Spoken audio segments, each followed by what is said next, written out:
مرتبہ امیر المؤمنین سیدنا عمر فاروق رضی اللہ تعالیٰ عنہ گشت کرتے ہوئے ایک کوچے میں پہنچے تو سامنے سے ایک نوجوان بغل میں شراب کی بوتل دبائے ہوئے آیا۔ سیدنا عمر فاروق رضی اللہ عنہ نے اس سے پوچھا، اے نوجوان، تیری بغل میں کیا ہے؟ وہ نوجوان کیا جواب دیتا؟ بہت خوف زدہ ہوا، نہایت شرمندہ ہوا کہ کیا بتائے۔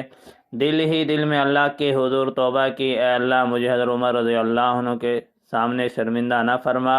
اے مولا کریم، مجھے آج ذلیل اور رسوا ہونے سے بچا لے۔ اے مہربان خدا، میں وعدہ کرتا ہوں اگر میری عزت بچ گئی تو میں کبھی بھی شراب کو ہاتھ نہیں لگاؤں گا۔ حضرت عمر فاروق رضی اللہ تعالی عنہ نے دوبارہ پوچھا تو اس نے جواب دیا کہ جناب اس میں سرکہ ہے۔ حضرت عمر رضی اللہ تعالی عنہ نے اس کو چیک کیا تو اس سے واقعی سرکہ نکلا۔